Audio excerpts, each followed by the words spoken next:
रुकिए।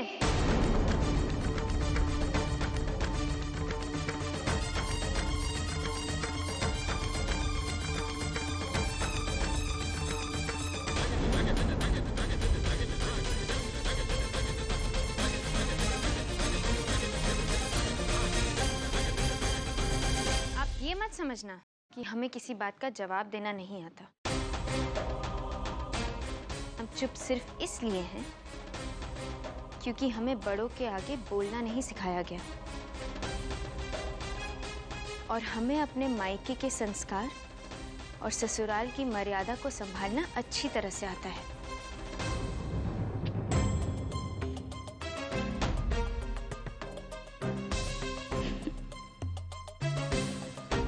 जो पत्नी अपने पति को नहीं संभाल सकती, वो मायके के संस्कार और ससुराल की मर्यादा की बात करती। तुम्हें नहीं लगता आभा कि तुम्हारे मुंह से ऐसी बातें अच्छी नहीं लगती? भाभी,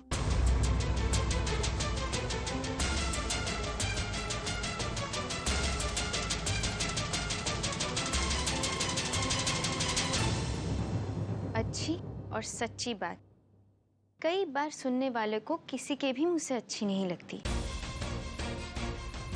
रही बात करण और हमारी, तो वो हम पति पत्नी के बीच का मामला है। समझदार लोग पति पत्नी के मामलों में दखल नहीं देते और अगर किसी को बोलने का कोई हक है तो वो सिर्फ दादी और पापा को। बिल्कुल सही कह रही है आभा, बिल्कुल सही। हर बार कोई एक ही सही नहीं होता है दादी। ऐसी कौन सी अच्छाई नजर आती है आपको इसमें जो आप इसकी हर बुराई को नजरअंदाज कर देती है? आपने कभी मेरा साथ नहीं दिया, कनिका का साथ नहीं दिया, अरे आपने तो अपने बेटे का साथ नहीं दिया। कभी कभी तो मुझे शक होता है आप पर कि आप पापा की असली माँ है भी या?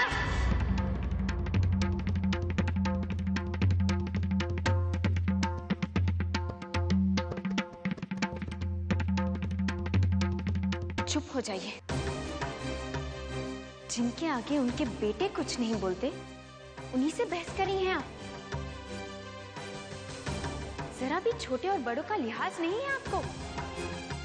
जरा भी आदर नहीं है आपके मन में अपने ससुराल के बुजुर्गों का? अरे जो औरत इस घर की बुनियाद है, जिसने अपने बेटे को इस लायक बनाया कि आप इस घर की बहू बनकर आ सके, उन्हीं के सामने जुबान लड़ा रही हैं आप। एक बात याद रखिएगा भाभी, जो बहू अपने ससुराल के बड़ों के आगे बोलती है ना, वो उनके नजरिए में अपने मायके की इज्जत कम करती है और हमें अपने मायके के संस्कार और ससुराल की मर्यादा को संभालना अच्छी तरह से आता है। सुना तुमने बेटा, जिस इंसान में संस्कार नहीं है वो कुछ भी नहीं। तुम उसे कितने खरे खोटे सुनाती हो हम जानते हैं, मगर आभा ने कभी पलट के जवाब नहीं दिया क्योंकि तुम उससे बड़ी हो। हमें आभा के संस्कार अच्छे लगते हैं, इसलिए हम आभा का साथ देते हैं।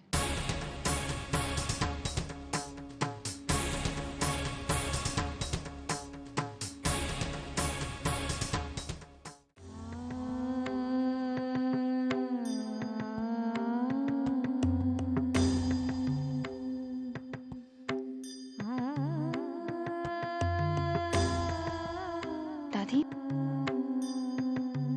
दादी आप ठीक तो है ना? हाँ बेटा। दादी आप आराम कीजिए, हम अभी मंदिर होके आते हैं। अरे इतनी रात गए? दादी, भगवान से बात करने का कोई समय थोड़ी ना होता है। हमारा मन बहुत भारी हो रहा है, तो सोचा मंदिर होके आए। अपना ध्यान रखना बेटा।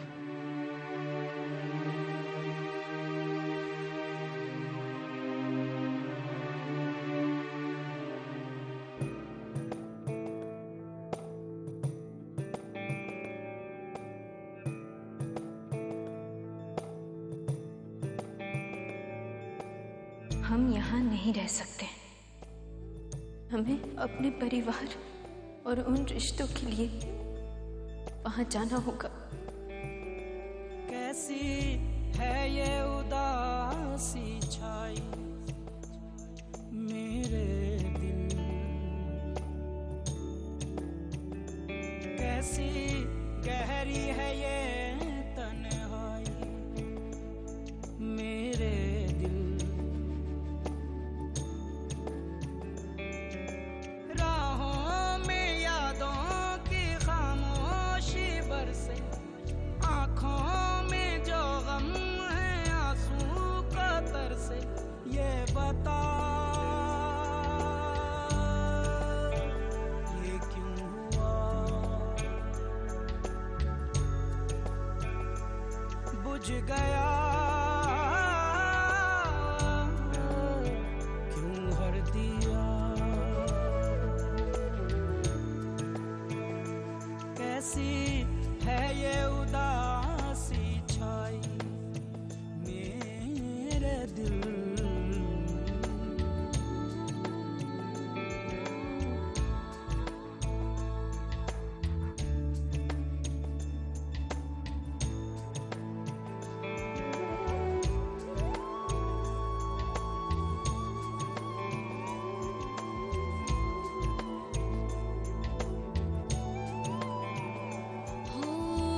तू ही बताए दिल मेरे, मैंने तो हमेशा तेरा ही कहा माना है। क्यों है मुझे ये गम घेरे, मुझे उम्र भर क्या बस यही सजा पाना है। सपने बोए मैंने और दर्द मैंने है काटे, गाए गीत मैंने और पाए मैंने सन्नाटे। आरज़ू नाकाम है, सोने से हर शाम है। कैसी है ये उदासी छाई मेरे दिल। कैसी गहरी है ये तन्हाई।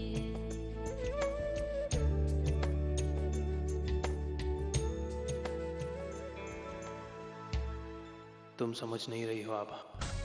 तुम जितना उनके सामने चुप रहोगी, वो लोग तुम्हें उतना ही कमजोर समझेंगे। जितना भी अच्छा कर लो उनके लिए, वो सिर्फ तुम्हारा बुरा चाहेंगे।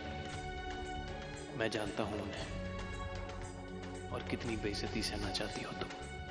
करण, आप हमेशा कहते हैं हमें सच के लिए आवाज़ उठानी चाहिए।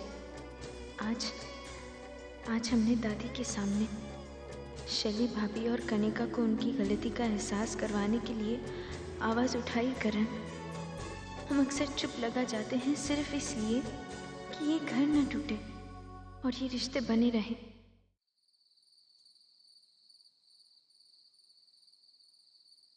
लाओ लाओ। क्या है? अरे प्रसाद। डायबिटीज की वजह से आपको मीठा खाना मना है, पता है आपको। अरे मीठा कौन मांग रहा है? मैं तो प्रसाद मांग रहा हूँ। हाँ, और उसके लिए तो तुम मना नहीं कर सकती। लाओ लाओ लाओ। आप भी ना मानेंगे नहीं। ये लो। हाँ।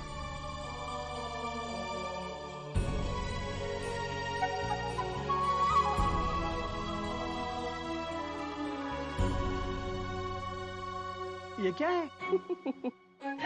मुझे पता था प्रसाद के बहाने आप मीठा जरूर खाएंगे, इसीलिए बिना मीठे की ही मिठाई बनाई घर पे।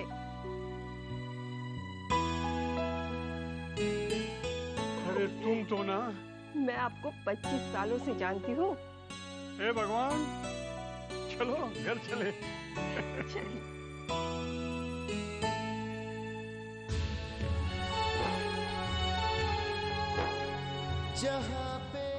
मैं इन्हीं की तरह बूढ़ा होना चाहता हूँ आबा, मगर सिर्फ तुम्हारे साथ। और हम चाहते हैं हमारा प्यार भी इसी तरह हमेशा बना रहे। ना पूछे कोई हमसे वहाँ,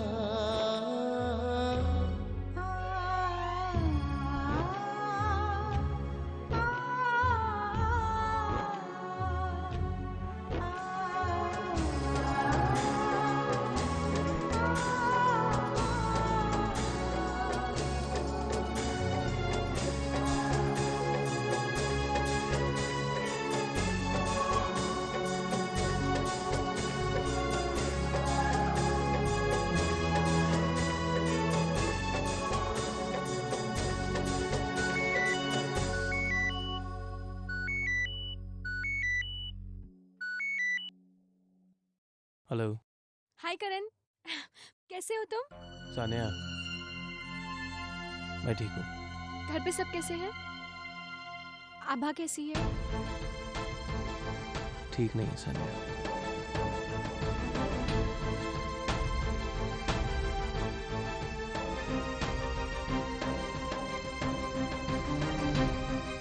अब तुम ही बताओ, तुम आभा की जगह होती तो क्या मेरे साथ नहीं चलती?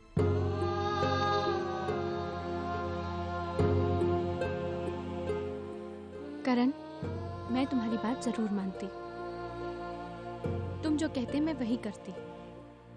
कोई भी एक आम लड़की वही करती। लेकिन करण, आभा एक आम लड़की नहीं है। यही तो फर्क है हम दोनों में। उसकी सोच हम सबकी सोच से कई परे है, कई ऊंची है। तुमने उसे अपना तो लिया है करण, लेकिन शायद अभी तक समझ नहीं पाए। एक दोस्त की बात मानोगे?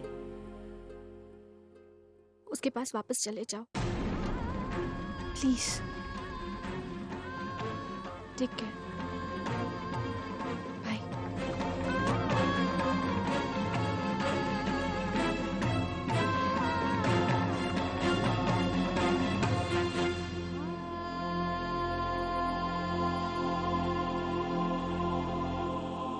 उसकी इतनी हिम्मत! अब ऐसा कुछ करना पड़ेगा जिससे ये आभा हमेशा के लिए स्वर्ण भवन से बाहर निकल जाए। लगता है जो सोचा था वो करने का वक्त अब आ गया है।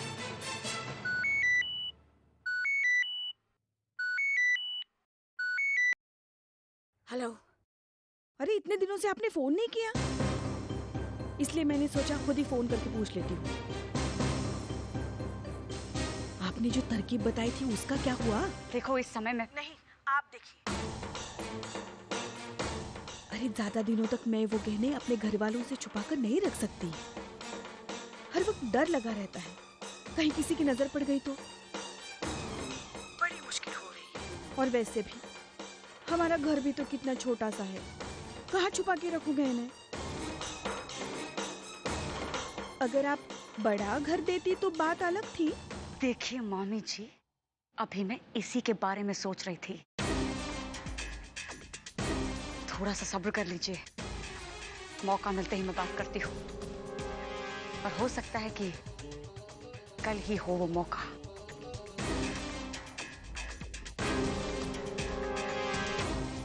अब तो कुछ ऐसा करना ही पड़ेगा जिससे ये आभा इस घर से बाहर निकल जाए।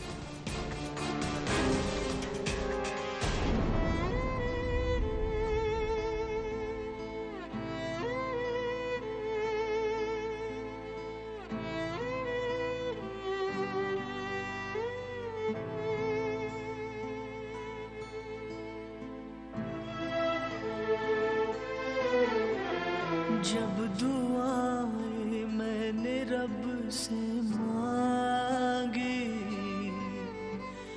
तब जाके तू मिला।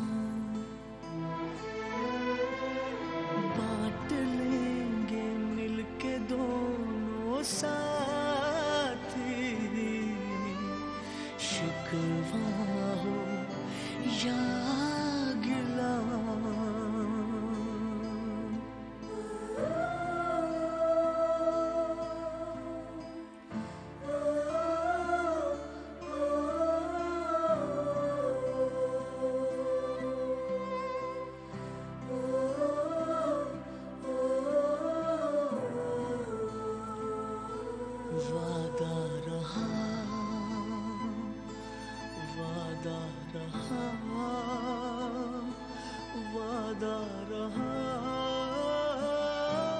प्यार का, वादा रहा, वादा रहा, वादा रहा प्यार का।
हमें पता था करण,